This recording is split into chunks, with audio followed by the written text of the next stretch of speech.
بادشاہ بہت پریشان ہوا۔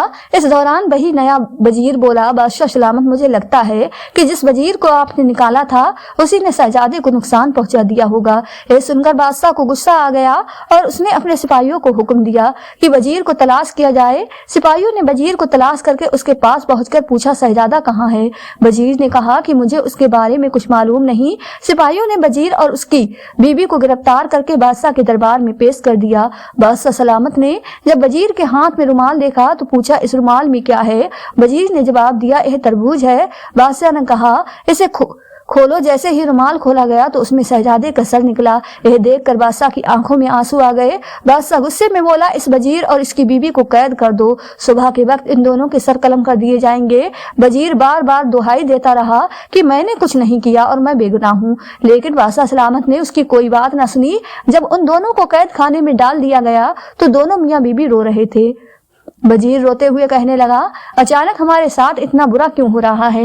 یقیناً مجھ سے کوئی گناہ ہوا ہے جس کی یہ سزا ہے۔ اتنے میں وزیر کی بیوی نے اسے روک کر کہا، برا تم سے نہیں بلکہ مجھ سے ہوا ہے۔ کیا تمہیں یاد ہے کہ ہمارے یہاں ایک خادمہ تھی جو کچھ دن پہلے کام کرتی تھی؟ آج وہ شہزادی کی ذرا رہتی ہے۔ جب میں نے اس سے پوچھا کہ اس کے پاس اتنا مال کہاں سے آیا تو اس نے کہا کہ امام جعفر صادق علیہ السلام خواب میں آئے اور فرمایا کہ نیاز دو اور اللہ پاک سے دعا مانگو، تمہارے حالات بدل جائیں گے۔ میں نے اس کی بات کو جھوٹ سمجھا اور شاید اسی وجہ سے ہمارے حالات خراب ہو چکے ہیں۔ وزیر نے کہا، اے بدبخت عورت، اس سے بڑا گناہ اور کیا ہو سکتا ہے کہ تم نے امام کی نصیحت پر شک کیا۔ دونوں میاں بیوی توبہ کرنے لگے اور دعا مانگنے لگے، اے اللہ، اگر تو ہمیں رہائی دے دے تو ہم ہر سال 22 رجب کو امام جعفر صادق علیہ السلام کی نیاز دیا کریں گے۔ یہ دعا مانگ کر دونوں روتے روتے سو گئے۔ صبح کا سورج طلوع ہوا تو اچانک بادشاہ کا بیٹا یعنی شہزادہ خیریت سے محل پہنچ گیا۔ بادشاہ اسے دیکھ کر حیران ہوا اور پوچھا، تم کہاں رہ گئے تھے؟ شہزادے نے جواب دیا، میں شکار پر گیا تھا اور راستہ بھٹک گیا تھا، لیکن اب خیریت سے واپس آ گیا ہوں۔ بادشاہ نے پوچھا، تو پھر وہ سر کس کا تھا؟ بادشاہ نے فوراً حکم دیا کہ وزیر اور اس کی بیوی کو قید سے نکال کر لایا جائے۔ جب وزیر اور اس کی بیوی کو دربار میں پیش کیا گیا تو انہوں نے سارا واقعہ سنایا۔ بادشاہ سلامت نے حضرت امام جعفر صادق علیہ السلام کا ذکر سن کر کہا، آج سے میری سلطنت میں جہاں جہاں میری حکومت ہے ہر سال 22 رجب کو امام جعفر صادق علیہ السلام کی نیاز دی جائے گی۔ بادشاہ سلامت نے وزیر کو دوبارہ اس کے عہدے پر بحال کر دیا اور نئے وزیر کو سلطنت سے نکال دیا۔ حضرت لیث بن سعد رحمۃ اللہ علیہ فرماتے ہیں، میں ایک بار حج کے ارادے سے مکہ مکرمہ حاضر ہوا۔ نماز عصر ادا کرنے کے بعد میں مشرق حرم کے قریب باغ کے جبل ابو قبس پہاڑ کی طرف چل پڑا۔ میں نے دیکھا کہ ایک شخص بیٹھا یہ دعا کر رہا تھا، یا ربی یا ربی، یہاں تک کہ اس کی سانس پھول گئی۔ پھر کہنے لگا، یا اللہ، یہاں تک کہ اس کی سانس پھر پھول گئی، اور پھر وہ کہنے لگا، یا حی قیوم، یہاں تک کہ اس کی سانس پھول گئی۔ پھر کہنے لگا، یا رحمان، یہاں تک کہ اس کی سانس پھر پھول گئی۔ پھر وہ یا ارحم راہن کا وردو کی سانس پھول گئی۔ جب وہ فارغ ہوا تو بارگاہ الہی میں عرض کرنے لگا، یا اللہ، انگور کھانے کی خواہش ہے، مجھے انگور کھلا دے، اور میری چادر پھٹ گئی ہے، مجھے نئی چادر عطا کر دے۔ حضرت لیث بن سعد رحمۃ اللہ علیہ فرماتے ہیں، اللہ رب العزت کی قسم کہ اس کی بات ابھی پوری نہیں ہوئی تھی کہ میں نے ایک ٹوکری دیکھی جو انگوروں سے بھری ہوئی تھی۔ حالانکہ ان دنوں انگوروں کا موسم نہیں تھا اور ساتھ میں 2 چادر بھی تھی۔ جب اس نے کھانے کا ارادہ کیا تو میں نے کہا، میں آپ کا شریک ہوں۔ جب آپ نے دعا کی تھی تو میں نے آمین کہا تھا۔ اس نے کہا، آئیے، اللہ رب العزت کا نام لے کر کھائیے اور کوئی چیز بچا کر نہ رکھیے گا۔ میں نے آگے بڑھ کر انگور کھانا شروع کر دیے۔ ان انگوروں میں بیج نہیں تھے اور میں نے ایسے عمدہ اور لذیذ انگور پہلے کبھی نہیں کھائے تھے، لہٰذا میں نے خوب سیر ہو کر یعنی پیٹ بھر کر کھائے، مگر ٹوکری میں سے کچھ بھی کم نہ ہوا۔ پھر اس شخص نے مجھے فرمایا، ان چادروں میں سے جو پسند ہو لے لو۔ میں نے کہا، مجھے چادر کی ضرورت نہیں۔ پھر وہ کہنے لگا، تم تھوڑی دیر چھپ جاؤ تاکہ میں انہیں پہن لوں۔ میں آڑ میں ہو گیا۔ اس نے ایک چادر کو تون کے طور پر استعمال کیا اور دوسری اوپر اوڑھ لی۔ پھر اپنی اتاری ہوئی وہ چادر اپنے ہاتھ میں لی اور چل دیا۔ میں بھی اس کے پیچھے چل پڑا، یہاں تک کہ جب وہ صفا اور مروہ کے مقام پر پہنچا تو اسے ایک آدمی ملا اور کہنے لگا، اے اللہ کے پیارے رسول کے بیٹے، مجھے لباس پہنائے۔ اللہ کریم آپ کو لباس پہنائے۔ اس نے دونوں چادر مانگنے والے کے حوالے کر دی۔ میں نے اس آدمی سے پوچھا، اللہ رب العزت آپ پر رحم فرمائے، یہ کون ہے؟ اس نے جواب دیا، یہ حضرت جعفر بن محمد یعنی امام جعفر صادق علیہ السلام ہے۔ حضرت لیث رحمۃ اللہ علیہ فرماتے ہیں کہ اس کے بعد میں نے آپ کو بہت تلاش کیا مگر کہیں نہ پایا، مجھے آپ کی جدائی پر بہت صدمہ ہوا۔ پیارے دوستو، اس سید کے سرتاج اہل بیت کی آنکھوں کے تارے شہید کربلا کے پرپوتے عظیم تابعی بزرگ حضرت امام جعفر صادق علیہ السلام تھے۔ حضرت امام جعفر صادق علیہ السلام کی ولادت بمدینہ منورہ میں ہوئی۔ آپ کی کنیت ابو عبداللہ اور ابو اسماعیل جبکہ لقب صادق، فاضل اور طاہر ہے۔ آپ کو سچ بولنے کی وجہ سے صادق کے لقب سے جانا جاتا ہے، یعنی آپ اس میں بامسمت جیسا لقب تھا ویسا ہی آپ کا مبارک عمل تھا۔ حضرت امام جعفر صادق علیہ السلام کی والد ماجدہ کا نام مبارک حضرت بی بی ام فروا بنت قاسم بن محمد بن ابو بکر صدیق ہے، جبکہ آپ کے والد ماجد کا نام مبارک حضرت امام محمد باقر بن علی زین العابدین بن امام حسین ہے، یعنی امام جعفر صادق علیہ السلام والدہ کی طرف سے صدیقی اور والد محترم کی طرف سے حسینی شید ہیں۔ حضرت امام جعفر صادق علیہ السلام تابعی بزرگ ہیں۔ آپ نے دو جلیل القدر صحابہ اکرام حضرت انس بن مالک اور حضرت سہل بن سعد رضی اللہ تعالی عنہما کی زیارت کی۔ آپ سے آپ کے شہزادے حضرت امام موسیٰ کاظم، امام اعظم ابو حنیفہ، امام مالک، حضرت سفیان ثوری اور حضرت سفیان بن جیسے بڑے بڑے بزرگوں نے فیض پایا۔ ایک شخص کا بیان ہے کہ ہم تابعی بزرگ حضرت امام جعفر صادق علیہ السلام کے ساتھ حج کرنے جا رہے تھی۔ راستے میں ہم ایک جگہ کھجور کے سوکھے ہوئے درختوں کے پاس ٹھہرے۔ امام جعفر صادق علیہ السلام نے آہستہ سے کچھ پڑھا جو میں نہ سمجھ سکا۔ پھر آپ نے ان سوکھے درختوں سے فرمایا، اللہ پاک نے تم میں جو ہمارے لیے رزق پیدا فرمایا ہے اس میں سے ہمیں بھی کھلاؤ۔ اسی وقت میں نے دیکھا کہ کھجوروں کے گچھے آپ کی طرف جھک رہے تھے۔ حضرت امام جعفر صادق علیہ السلام نے مجھ سے فرمایا، قریب آؤ اور بسم اللہ پڑھ کر کھاؤ۔ میں نے ایسی مزیدار کھجور اس سے پہلے کبھی نہیں کھائی تھی۔ حضرت امام جعفر صادق علیہ السلام عالی نسبے کے باوجود حاجی کے پیکر تھے۔ ایک مرتبہ امام اعظم امام ابو حنیفہ رحمۃ اللہ علیہ کے عظیم شاگرد بہت بڑے عالم صوفی بزرگ حضرت داؤد طائی رحمۃ اللہ علیہ نے حضرت امام جعفر صادق علیہ السلام سے عرض کیا، یا حضرت اہل بیت میں سے ہونے کی حیثیت سے مجھے کوئی نصیحت فرمائے، لیکن آپ علیہ السلام خاموش رہے۔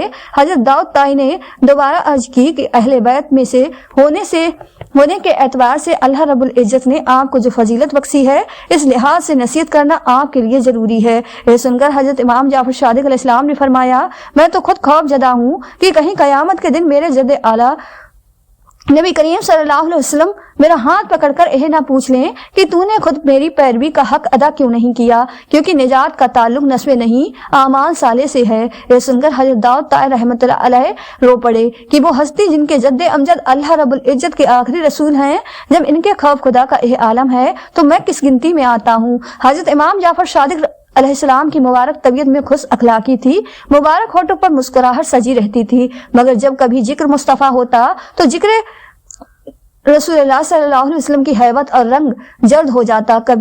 کبھی بھی بے وجوہ حدیث پاک بیان نہ فرماتے، نماز اور تلاوت میں مشغول رہتے یا خاموش رہتے۔ آپ کی گفتگو فضول گوئے سے پاک ہوتی تھی۔ حضرت امام جعفر صادق علیہ السلام ظاہری اور باط علوم کے جامع تھے۔ آپ ریاضت، عبادت اور مجاہد میں مسرور تھے۔